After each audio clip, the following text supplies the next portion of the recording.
The Alpha King went undercover. As a servant to test his fiance, what she did was shocking.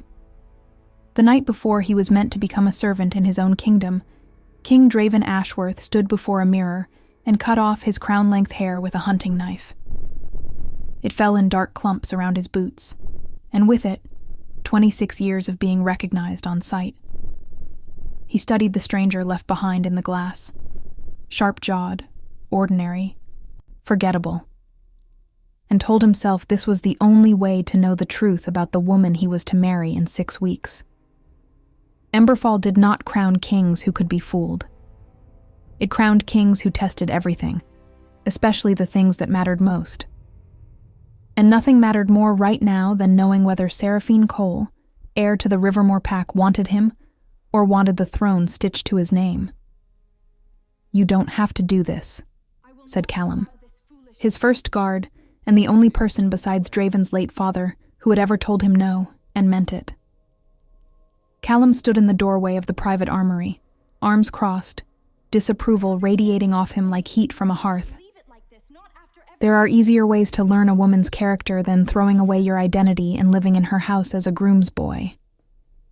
Name one. Callum opened his mouth, closed it.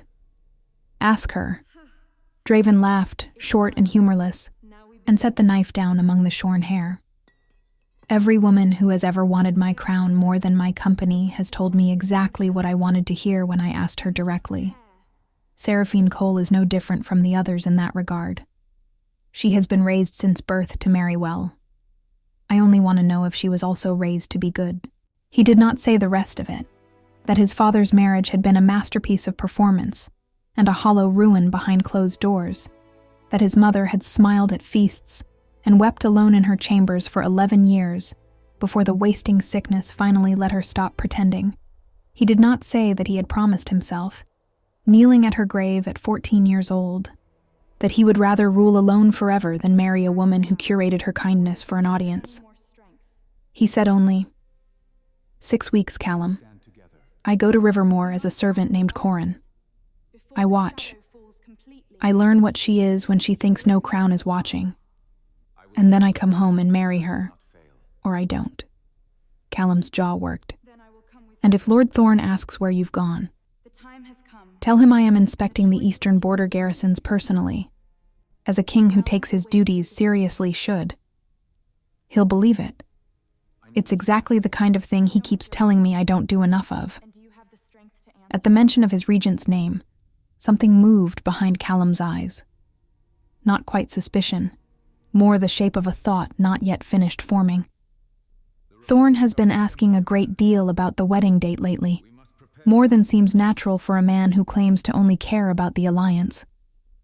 He cares about the Treasury reports arriving on time and the tribute wagons rolling in from the border villages without incident. That is the whole of Malachi Thorn's soul, and it always has been. Draven pulled a plain woolen shirt over his head, wincing at the coarse weave against skin that had never known anything but silk and combed linen. Which is precisely why I trust him to run Emberfall competently while I am gone. A man who loves ledgers more than power makes a very safe regent. He would remember saying that sentence for the rest of his life. He would remember it the way a man remembers the exact words he spoke, moments before the roof came down. Rivermore smelled like riverstone and wood smoke, and Seraphine Cole smelled like both when she found the new servant standing lost in her family's kitchen courtyard at dawn, 3 days later, holding a bucket in each hand like he had never once in his life carried water anywhere. "You're new," she said. Not a question. She had the eyes of someone who counted every face that entered her household, catalogued it, and never forgot it again. Pale gold eyes, startling against warm brown skin, the kind of gaze that made grown warriors straighten their spines without meaning to. "Corrin," he said, giving the name he'd practiced in the mirror until it stopped feeling foreign in his mouth. "Sent up from the southern kennels, I was told to report to the head groom. The head groom is currently drunk on my uncle's good brandy and asleep behind the stable, which is where you'll find him most mornings before noon." She said it without malice, the way one reports the weather. The horses don't care whether he's conscious. I'll show you where the tack room is." She turned and walked without waiting to see if he followed, which he found strange. Every servant he'd ever employed waited for permission to move, waited to be dismissed, waited to be told what their bodies were allowed to do next in his presence. Seraphine Cole simply assumed he would keep pace, the way she assumed the sun would keep rising. He followed. He would spend the next 6 weeks doing exactly that, and telling himself it was strategy every time it started to feel like something else. The Rivermore stronghold was smaller than Emberfall's palace, older, built into the bones of a hillside above the river that gave the pack its name, and it ran with a kind of unglamorous, competent chaos that Draven had never witnessed in his own halls. Nothing in his home moved without 3 layers of ceremony first. Here, a scullery girl argued cheerfully with a blacksmith about a bent horseshoe while a pack of half-grown wolf pups tumbled between their ankles, and nobody stopped to bow to anyone. Seraphine set him to mucking stalls that first morning, and he did it badly, and she watched him do it badly with an expression that was trying very hard not to be amused and mostly failing. "You've truly never held a shovel," she said. It wasn't cruel. It was closer to wonder. "I worked in kennels, not stalls," he lied, and hated how easily the lie came, hated more that he'd need 100 more like it before the 6 weeks were through. She took the shovel from his hands, her grip sure, calloused in a way that told him she'd done this labor herself and recently, and showed him the angle, the leverage, the rhythm of it. Her hands did not shake with the effort. Her golden eyes did not once drift toward the direction of the main house, where a lesser noblewoman might have wondered if anyone important was watching her get dirt under her fingernails. "There. Now you try, and try to actually mean it this time." He tried. He meant it. By midday, his back ached in places a king's body had no business aching, and something in his chest had loosened slightly. Some coiled and suspicious thing he hadn't known he'd been carrying until it eased. That evening, eating bread and thin stew with the other servants at a long-scarred table in the kitchens, he learned 3 things about Seraphine Cole that no diplomat's report had ever mentioned. She rose before dawn to run the eastern fence lines herself, checking for wolf traps the border poachers sometimes left. She knew every servant's name in the household, not just the ones who served her directly, and asked after a stable hand's sick daughter by name without being prompted. And when Lord Reginald Cole, her uncle and the pack's acting steward since her father's death 3 years prior, snapped at a serving boy for spilling wine at the high table, it was Seraphine who quietly refilled the boy's cup after her uncle stormed off, and told him not to mind it, that her uncle's temper ran hotter than his cruelty, and both would cool by morning. Draven sat at the servants' table with stew going cold in front of him and thought, "This is either the most convincing performance I have ever witnessed, or I have been about to marry the wrong assumption my whole life." He did not yet know which frightened him more. The tribute wagons arrived from Ashcombe Hollow, the northernmost of Rivermore's border villages, on the 9th day of his disguise, and it was the first time Draven saw Seraphine's composure crack. He was carrying feed sacks past the receiving yard when the wagons rolled in half-empty, their drivers gaunt and apologetic, explaining in halting words that the autumn blight had taken the grain stores, that Ashcombe Hollow had nothing left to send this season but what little they'd managed to scrape together, that they begged the pack's understanding. Seraphine did not shout. She did not punish them. She walked the length of the wagons herself, checking the weight of what remained with her own hands. And then she said 4 words that made the drivers weep with relief. "You'll take grain back." "My lady," one of the wagon drivers began. "You'll take grain back," she said again. "And blankets, and whatever medicine old Pharaoh can spare from the stillroom, and you will tell the Hollow that Rivermore does not starve its own people to fatten its own granary. We survive together, or we don't survive at all." It was, Draven thought, watching from behind a stack of feed sacks with his pulse doing something strange and unfamiliar in his throat. The single most kingly sentence he had heard spoken aloud in years, and it had come from a woman with no crown at all. But it was what happened after that snagged his attention and refused to let go. Reginald Cole found his niece in the receiving yard an hour later, his face dark with something that wasn't quite anger and wasn't quite fear. Draven, mucking a nearby stall with his ears straining, caught only fragments of the argument that followed.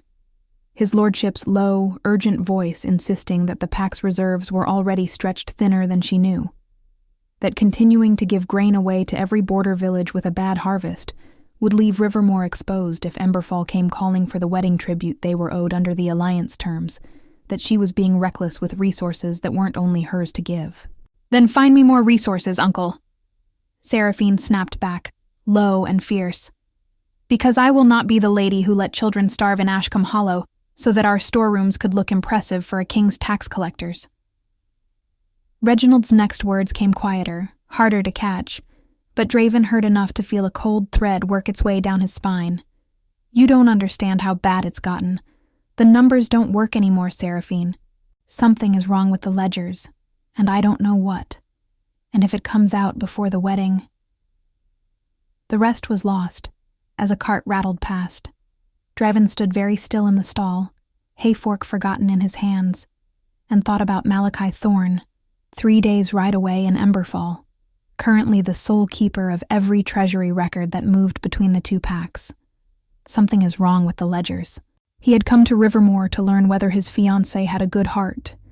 He had not expected to discover, in the same breath, that someone, somewhere, might be quietly bleeding both packs dry.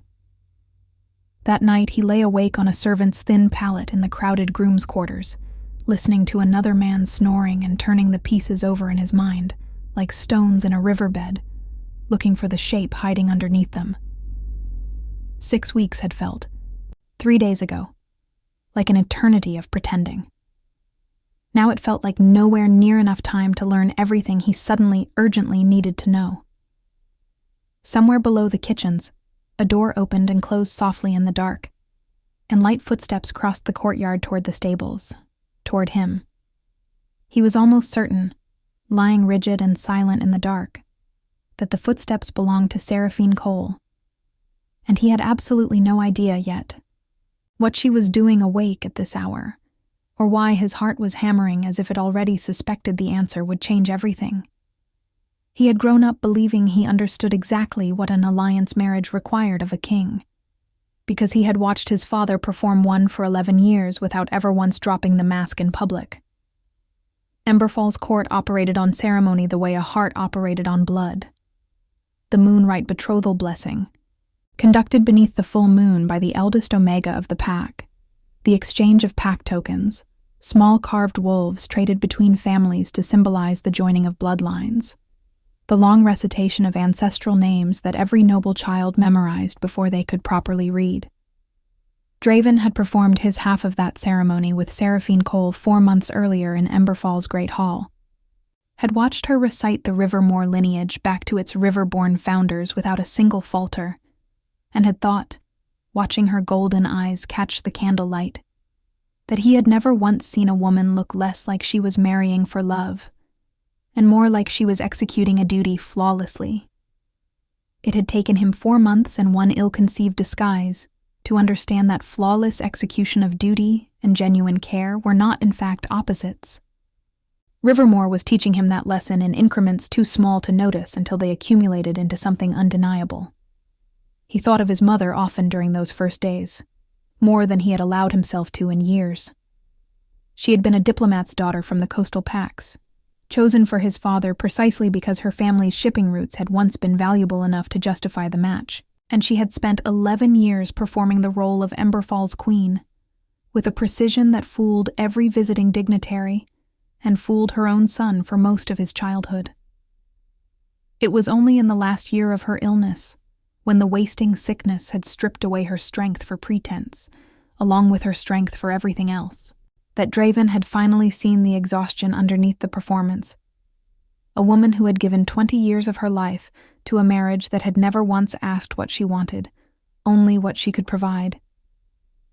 He had sworn at her grave that he would not repeat his father's arrangement. He had not fully understood. until watching Seraphine Cole refill a serving boy's wine cup without being asked, that the alternative might not be a marriage without duty, but a marriage where the duty and the person performing it were never actually in conflict. The days settled into a rhythm he had not expected to find comforting. Mornings began before the sun, with the stable's oldest hand, a weathered, taciturn man named Osric, who called every servant boy, regardless of age, and had apparently decided Draven's incompetence with a shovel was a personal challenge worth correcting. Walking him through the actual mechanics of pasture rotation, hoof care, and the particular temperament of Rivermore's breeding stock, a line of sturdy mountain horses bred for endurance over speed. Draven found, to his own quiet surprise, that he enjoyed it. There was a clarity to physical labor that court life never offered, a task either done correctly or not, with no ceremony required to obscure the difference. Afternoons often found him assigned to whatever task the household most urgently needed, which was how he came to spend 2 full days helping repair the schoolroom roof alongside 3 other servants, and, unexpectedly, Seraphine herself, who climbed the ladder in work clothes with tar staining her forearms and directed the repair with the same unhurried competence she brought to everything else. She did not delegate the labor and watch from below. She did the labor, and delegated only when her own hands were occupied elsewhere. "Your fiancé wouldn't do this," Osric said to him once, apropos of nothing, watching Seraphine balance on the roof's ridgeline with a bundle of shingles under one arm. "Whatever soft palace Prince Rivermore is marrying off to Emberfall, I'd wager good coin he's never held a hammer in his life." Draven, holding a bucket of tar with his own hands blistered from 3 days of unfamiliar labor, said only, "You'd be surprised what a man can learn, given reason enough to try." Osric grunted, unconvinced, and Draven found himself smiling despite everything, a small, private amusement at being simultaneously insulted and defended in the same conversation, by a man who had no idea he was talking to the very prince he was disparaging. She did not come to the stables that night. She went instead to the small stone chapel at the edge of the courtyard, the one built for Rivermore's dead, and Draven, telling himself it was strategy, telling himself a king had every right to gather intelligence on his future wife, followed at a careful distance and watched through a gap in the shutters. Seraphine knelt before a modest stone marker with her father's name carved into it, and she did not pray. She talked. Low, steady, unguarded in a way he had not seen from her once in 9 days of daylight.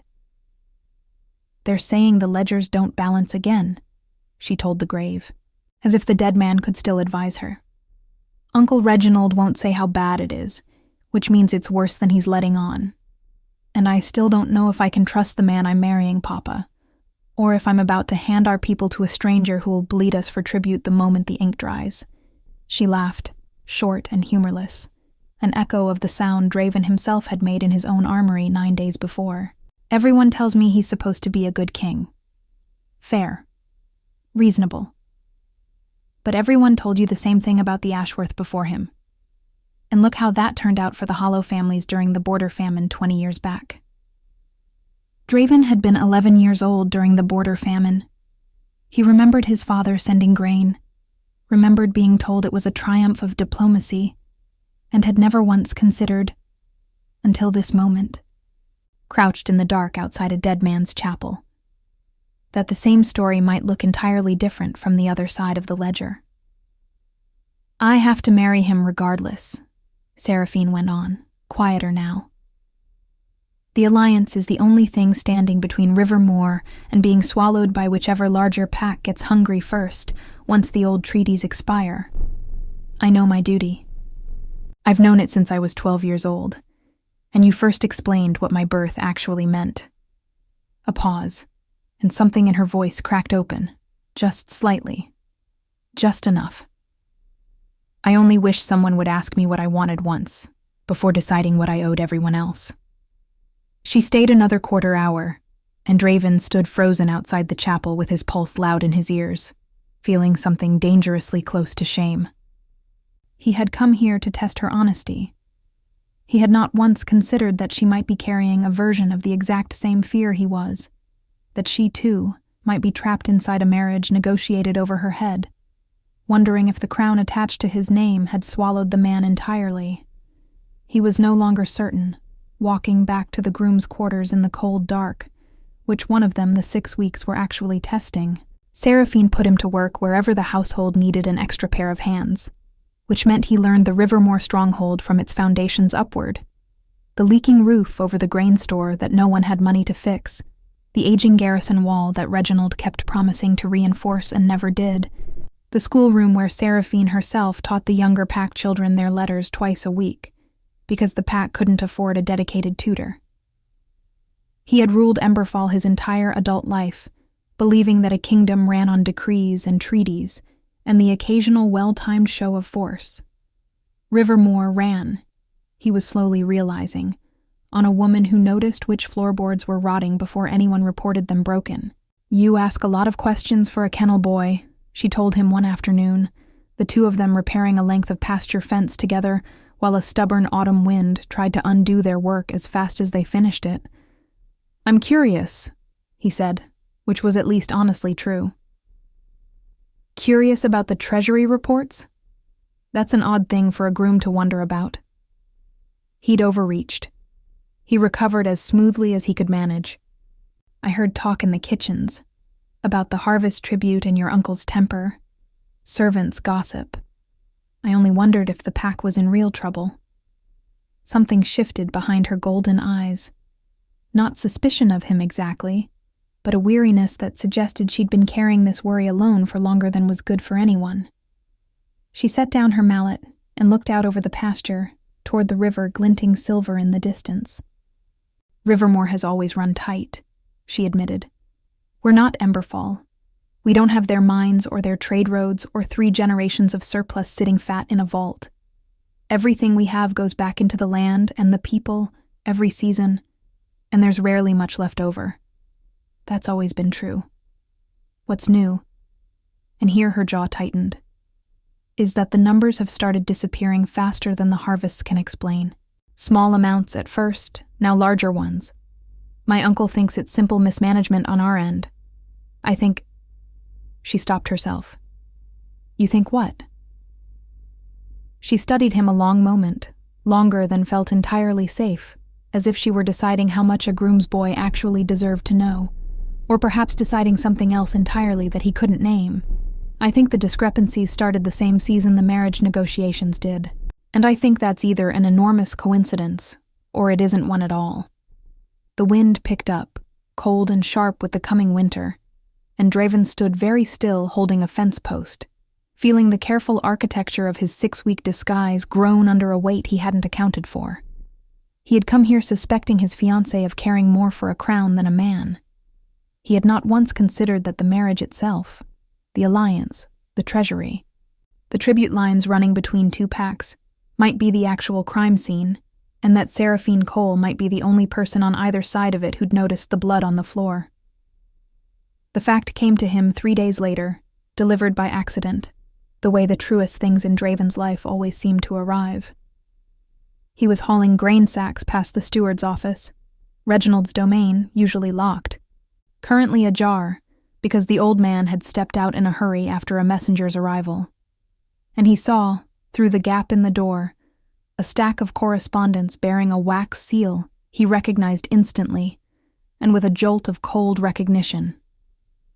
The Ashworth royal seal, the one his own signet ring pressed into hot wax 100 times a season. Not his handwriting. Not his authorization. Someone at Emberfall was corresponding directly with Reginald Cole, in secret, and doing it with enough frequency to warrant a growing stack of letters hidden in a locked steward's office 3 days' ride from the throne that seal supposedly served. He did not dare go in. He committed the seal to memory, the particular crack running through the wax stamp's lower edge that marked it as coming from a specific, well-used signet, not the king's own ring, which never left his hand, but a secondary seal kept by exactly one other person in Emberfall's palace, with authority to use it. Malachi Thorn. Draven walked the rest of the way to the granary with the sack over his shoulder, and his mind working faster than it had in years, assembling a shape out of scattered pieces, a regent who loved ledgers more than power, corresponding in secret with the steward of the very pack Draven was about to marry into. Treasury numbers vanishing from Rivermore's accounts on a timeline that matched the marriage negotiations exactly. A growing urgency from Thorn, back home, about locking the wedding date in place. He had told Callum, 6 weeks ago, that a man who loved ledgers more than power made a very safe regent. He was beginning to suspect he had been catastrophically, dangerously wrong. That evening, over the servants' table, he learned one more fact that lodged itself under his ribs and refused to leave. An old kennel master, half in his cups, telling a story to a group of younger stable hands about the founding of the Alliance itself, 3 generations back, and how Ashworth kings had twice before used marriage treaties to quietly annex smaller packs' resources when the smaller pack's treasury ran thin enough to need temporary administrative assistance from the crown. Both times, the annexed pack's ruling line had conveniently died out or been declared incompetent to govern within a decade of the marriage. Draven sat with his spoon halfway to his mouth, appetite gone entirely, and understood with sudden, sick clarity that if Rivermore's treasury could be made to look mismanaged enough, insolvent enough, chaotic enough, the alliance terms his own great-grandfather had written gave Emberfall's crown the legal right to seize direct administrative control, not just of the treasury, of the pack itself.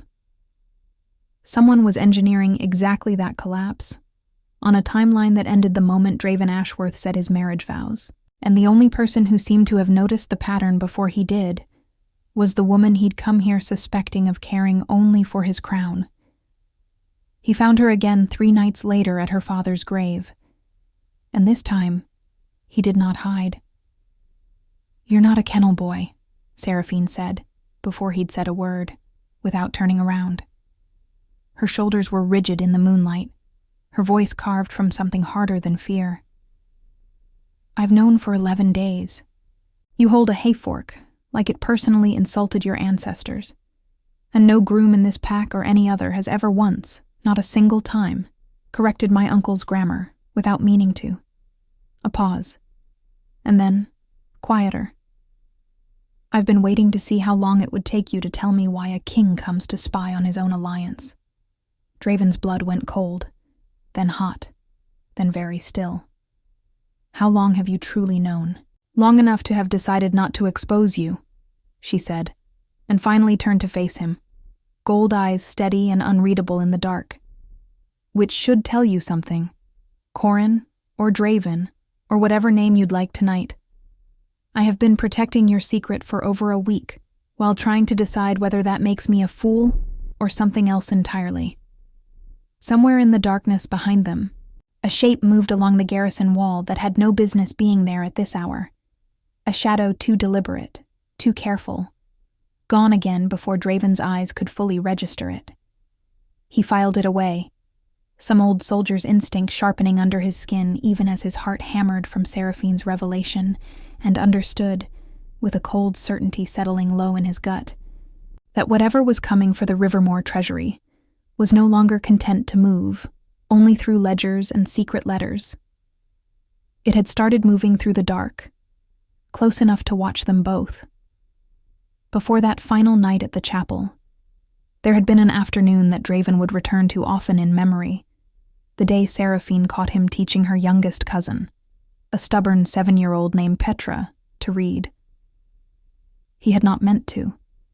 He'd been carrying firewood past the schoolroom when he heard the girl's frustrated tears through the open shutters, and some old instinct, some memory of his own mother patiently walking him through his letters before the illness took her, had pulled him through the door without his permission.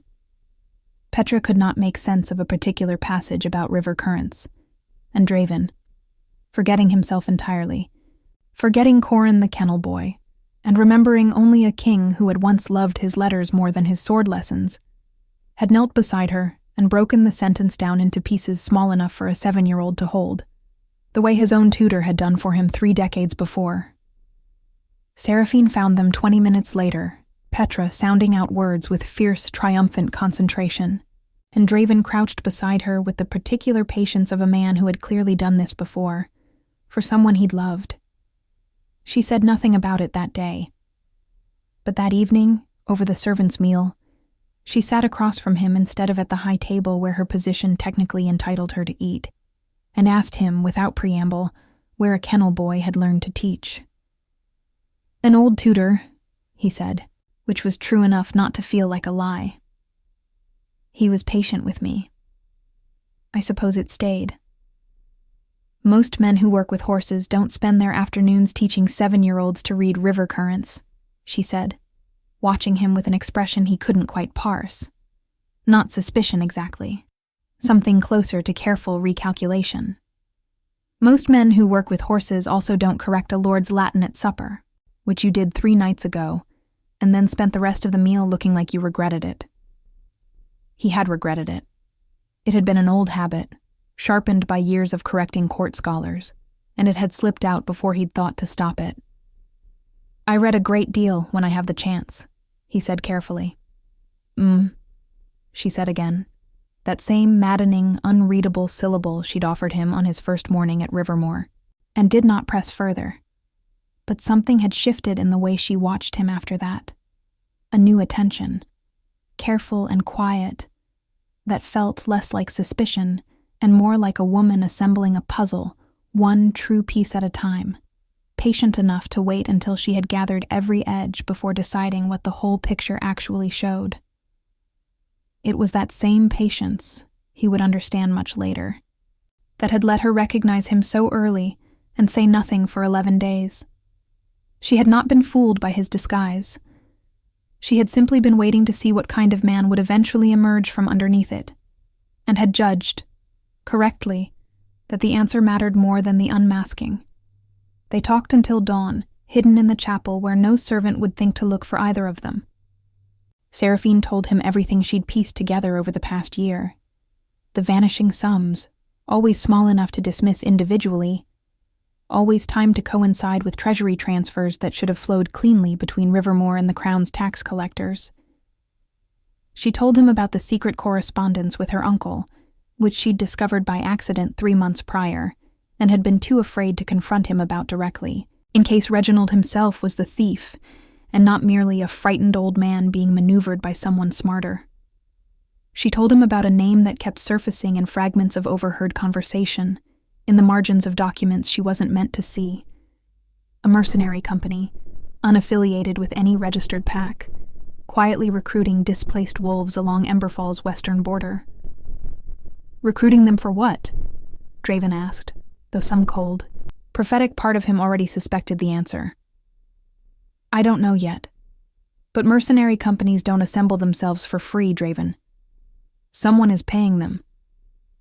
And the only person with unsupervised access to enough gold to fund a private force on both sides of this alliance is Thorn," Draven finished, and the name tasted like ash in his mouth.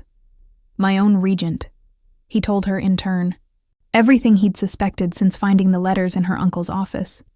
The old Kennel Master's story of annexation through marriage, the timeline that ended precisely at his wedding vows, the ancient treaty clause that would hand Emberfall's crown direct administrative control over Rivermore's treasury the moment the pack's finances could be proven insolvent, or its ruling line incapable of governing.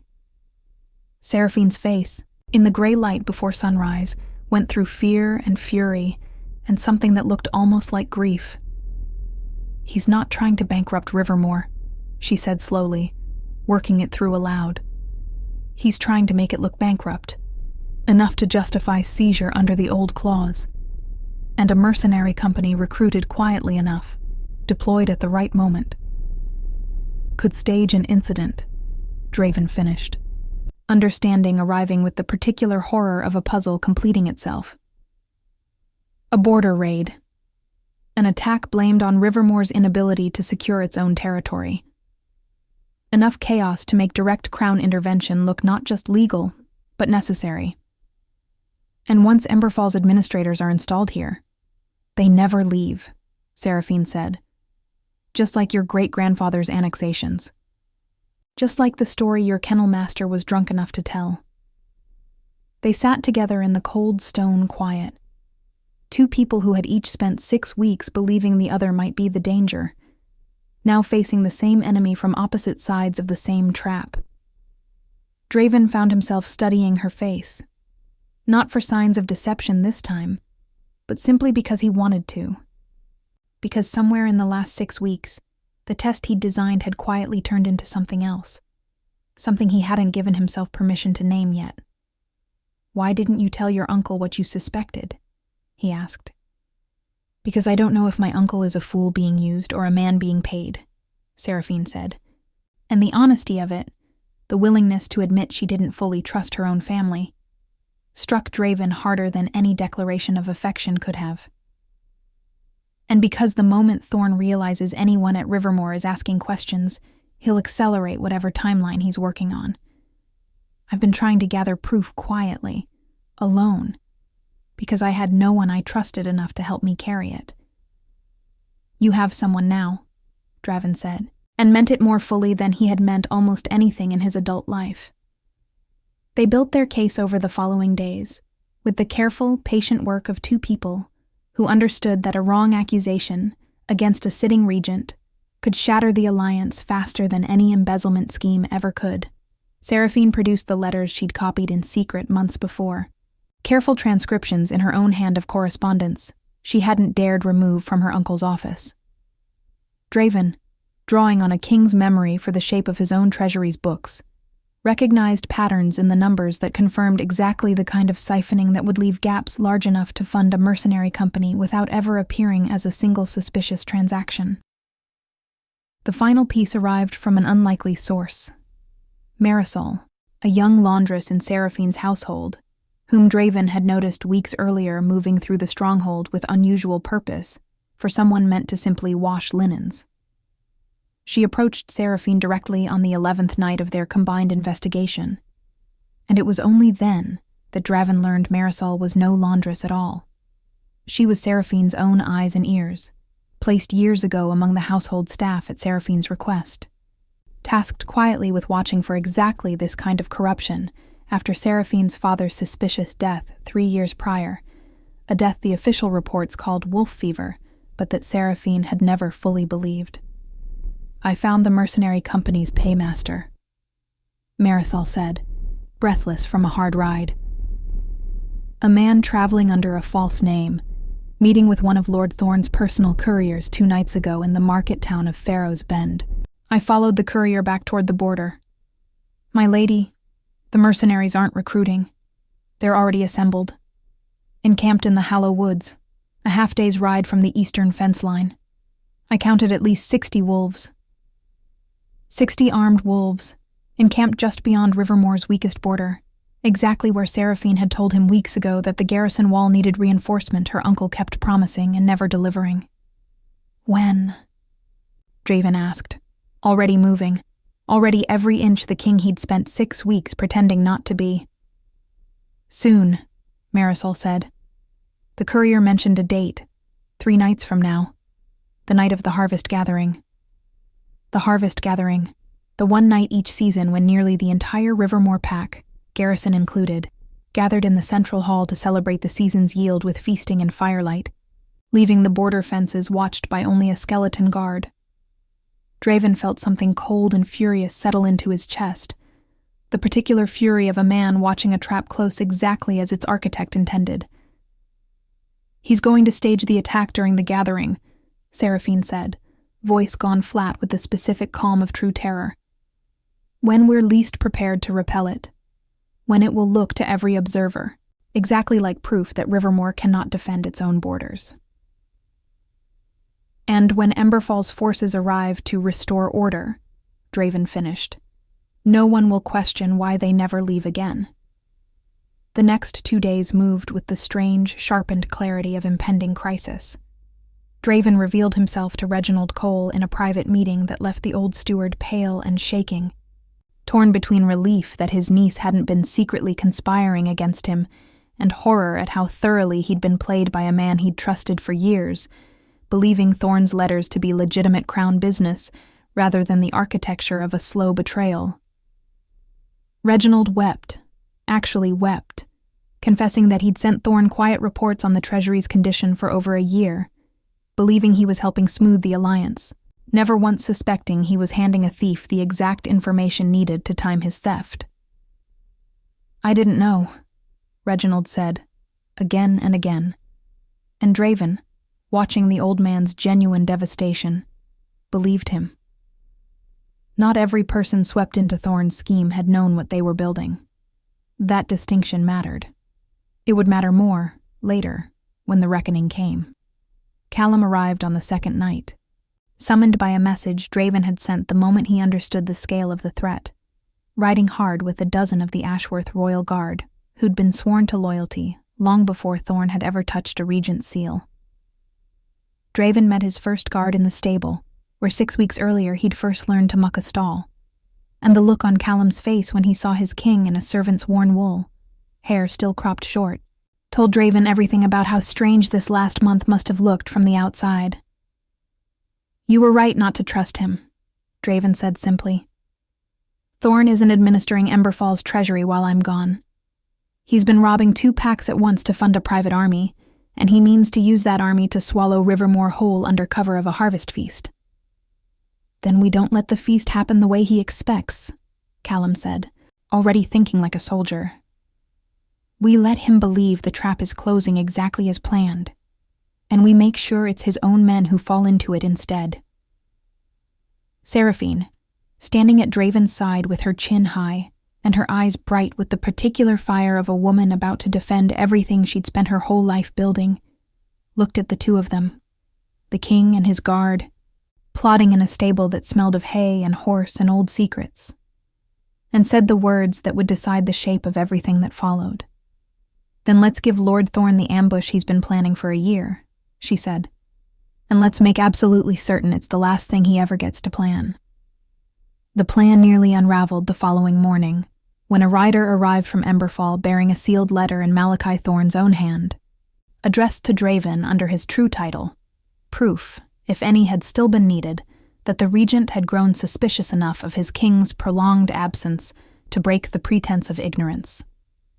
"Your Grace," the letter read, in Thorn's precise, unhurried script, "I trust your inspection of the eastern garrisons has been thorough, though I confess some surprise it has required 6 weeks rather than the fortnight originally discussed.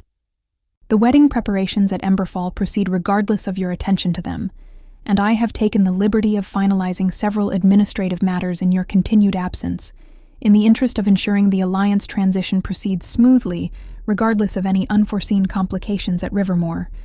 I trust you will find my stewardship, as always, entirely in the Crown's best interest."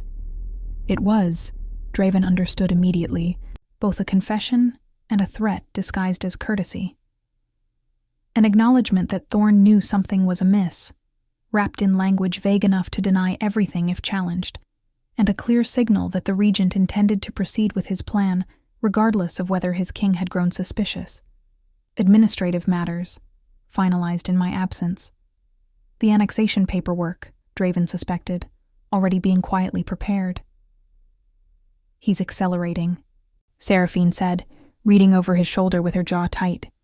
"He knows you're onto him, or close enough to it that he's decided waiting is more dangerous than acting."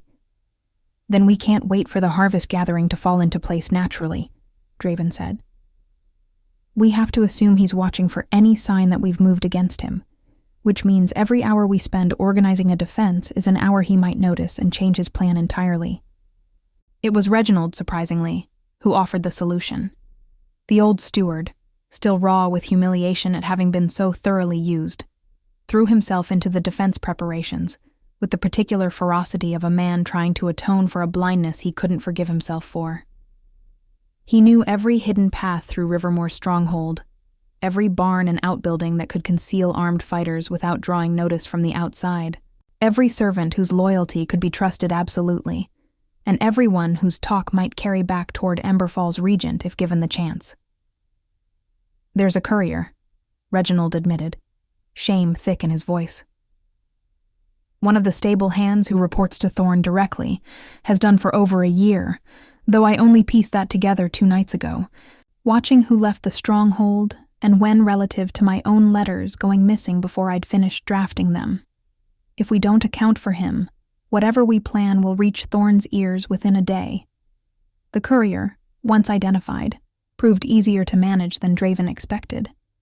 A frightened young man named Callum, no older than 20, who broke almost immediately under Callum's questioning and confessed that Thorn had been paying him for over a year to report on Rivermore's Treasury discussions, believing all along that he was merely providing routine intelligence to smooth alliance relations, not enabling an active theft. He was not the villain of this story, only another person swept into its current, without ever fully understanding the shape of the river he'd been swimming in. Draven ordered him held, unharmed, and fed false information about the defense preparations to relay onward. A final piece of misdirection that would let Thorn believe, right up until the moment his ambush collapsed, that everything was proceeding exactly as planned. Seraphine, watching the pieces assemble around her with the same careful attention she brought to every crisis Rivermore had ever handed her, found Draven alone that final evening before the gathering, checking the edge of his sword in the armory by lamplight. "Whatever happens tomorrow," she said, "I need you to understand something. I am not doing this because you're my king, or because the Alliance requires it, or because I've calculated that surviving this benefits Rivermore more than any other outcome. I've done the calculating. I know exactly what this costs either of us if it goes wrong." She paused, and something in her golden eyes went very steady, very open, in a way he had not seen from her once in 6 weeks of careful, guarded competence. "I'm doing this because somewhere in the last 6 weeks, without deciding to, I started wanting you to survive it for reasons that have nothing to do with treaties at all." Draven set the sword down. "I came here suspecting you of caring more for a crown than a man," he admitted. "I have never in my life been more grateful to be wrong about anything." The night of the harvest gathering arrived wrapped in false ordinariness. Lanterns strung along the courtyard, the smell of roasting root vegetables and spiced cider drifting from the kitchens, fiddlers tuning their instruments in the great hall while the whole of Rivermore's pack gathered to celebrate a season's survival. To any outside eye, it looked exactly like what Malachi Thorn needed it to look like. A stronghold with its guard down, its people distracted, its eastern fence line watched by nothing more than habit and hope. What Thorn's Paymaster could not see, riding toward the Hallow Woods encampment to give the final order, was that the skeleton guard along the eastern fence was composed entirely of Callum's dozen royal soldiers, in borrowed Rivermore colors, or that Reginald Cole had spent the last 2 days quietly moving every able-bodied fighter in the pack into positions that looked, from a distance, exactly like empty fields and unlit barns. Seraphine had not gone to the feast. She stood instead at the top of the garrison wall in plain leather and wool, hair bound back, a long hunting blade at her hip that Draven had watched her sharpen herself that afternoon with the same unhurried competence she brought to everything. He had offered, twice, to have her escorted somewhere safer for the night. The chapel, the cellars, anywhere behind the fighting. And both times she had looked at him with an expression that made him feel, not for the first time in 6 weeks, thoroughly and deservedly foolish. "This is my home," she'd said. "My people are the ones who'll bleed if this goes wrong. I am not spending the worst night of my life hiding in a cellar so that you can tell yourself you protected me properly." So she stood on the wall beside him when the first horn sounded from the tree line an hour past midnight, and the shapes of armed wolves began pouring out of the Hallow Woods in numbers that made even Callum's jaw tighten. Not the 60 Marisol had counted a week prior, but closer to 90 now, reinforced in the days since, moving with the disciplined coordination of trained mercenaries rather than the desperate opportunism of border raiders. "He's overcommitted," Draven said, watching the formation with a soldier's eye even as his heart hammered. "This isn't a staged incident anymore. This is a real assault, meant to actually take the wall if it can." "Then we make sure it can't," Seraphine said, and shifted. Draven had seen his fiancé in human form for 6 weeks. He had watched her muck stalls and teach children their letters, and stand over her father's grave with grief carved into every line of her. He had not seen her shift, not once, and nothing in 6 weeks had prepared him for the reality of it. The sudden, fluid violence of the change, and the wolf that emerged where a moment before there had been a woman. Not the largest wolf he had ever seen, but unmistakably an alpha's build.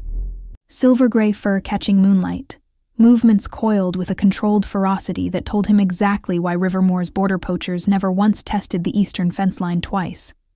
She went over the wall before he could say a single word to stop her, and the first mercenary who met her at the base of it did not get up again. The fighting that followed was chaos given shape. Torches and steel and the particular sound of wolves clashing in the dark. Callum's disguised soldiers rising from their positions in the fields at exactly the signal they'd arranged. Reginald's hidden fighters pouring from the unlit barns to close the pincer Draven and Seraphine had spent 2 days engineering.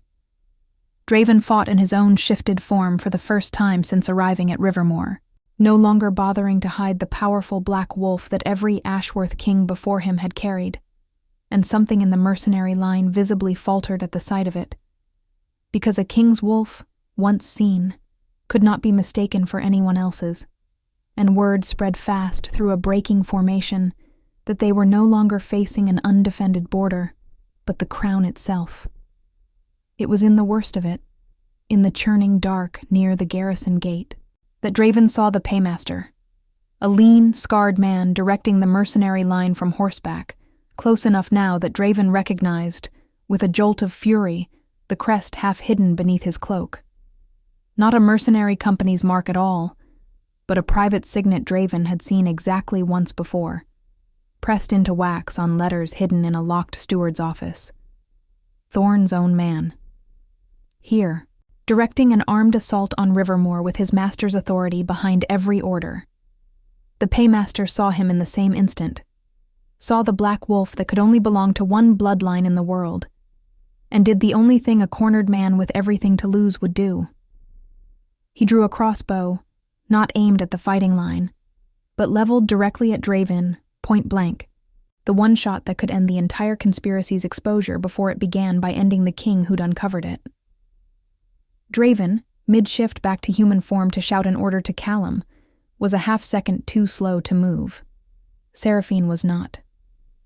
She came out of the dark at an angle no one had accounted for, silver-gray and impossibly fast, and put her own body between the bolt and the king she'd spent 6 weeks deciding whether to trust. The bolt caught her along the shoulder, tearing through muscle in a spray of dark blood that looked black in the moonlight, and she went down hard in the churned mud of the garrison yard with a sound that stopped Draven's heart entirely. He reached her before the Paymaster could knock a second bolt, shifting fully human in his fury, roaring an order that brought 3 of Callum's soldiers down on the mercenary horseman before he could flee. He pressed both hands to Seraphine's shoulder, blood slicking hot between his fingers, and for one endless, terrible moment, the 6 weeks of testing and disguise and careful strategy fell away entirely.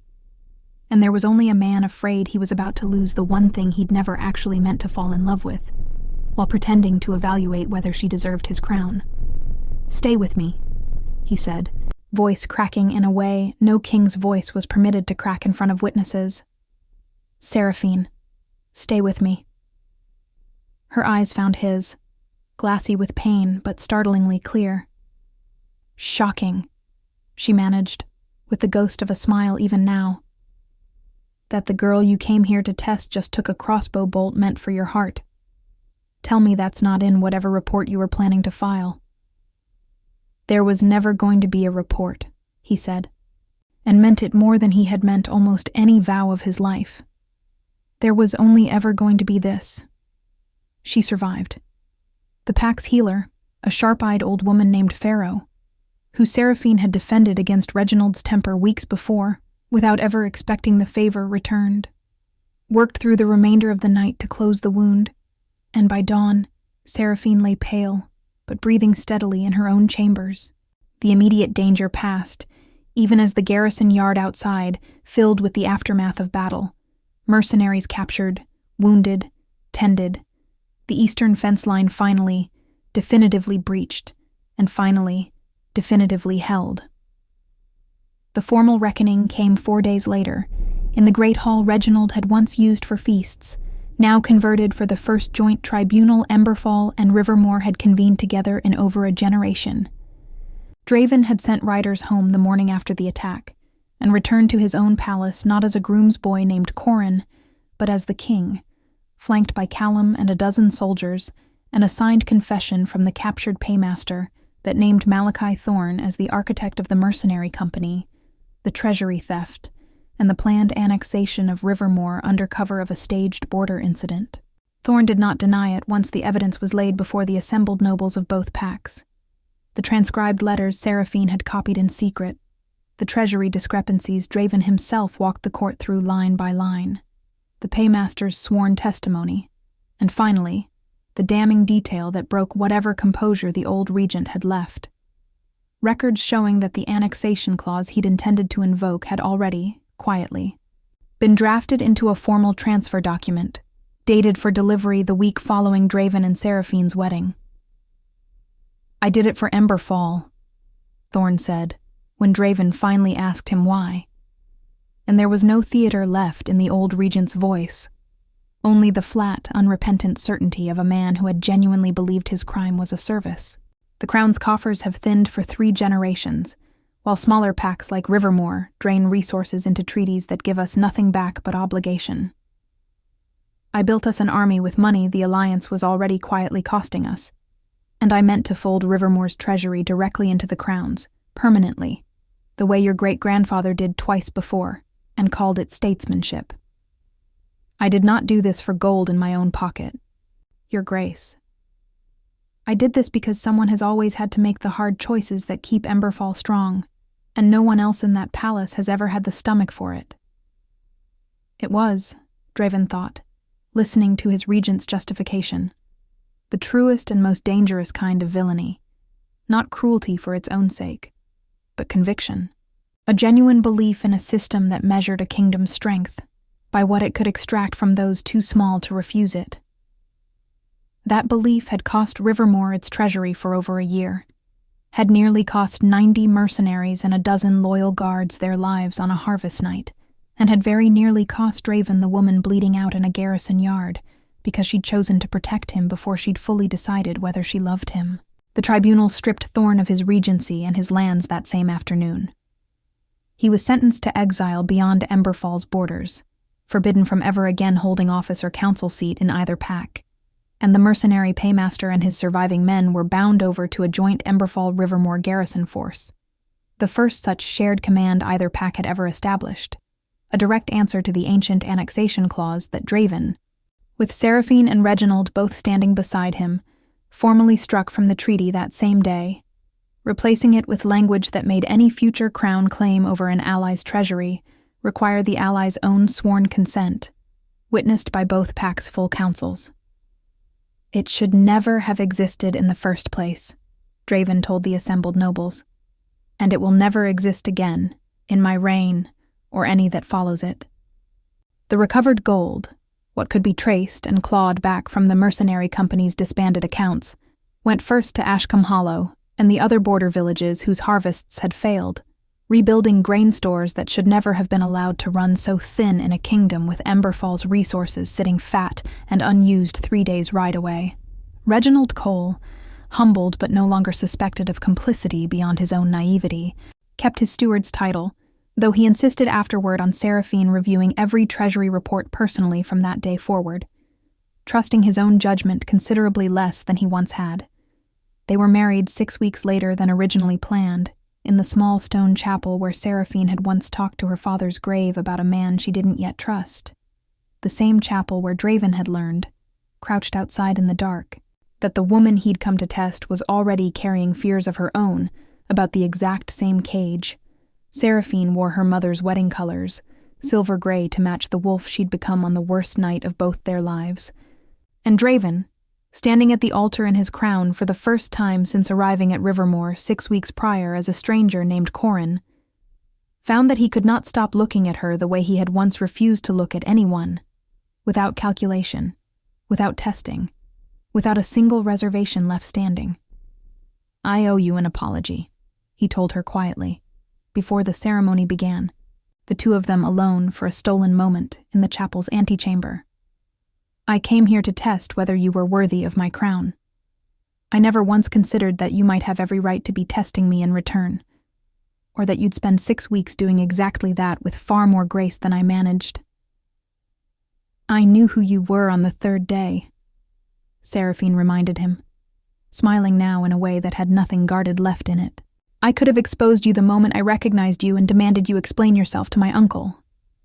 I didn't, because somewhere around the 2nd week, watching you learn to actually mean the work, instead of just performing it, I realized I wanted to know the same thing about you that you wanted to know about me.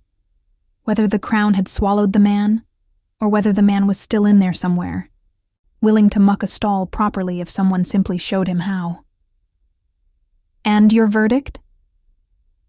She reached for his hand, the same hand that had pressed desperately against her bleeding shoulder 4 days before, and laced her fingers through his the way she had once shown him how to grip a shovel.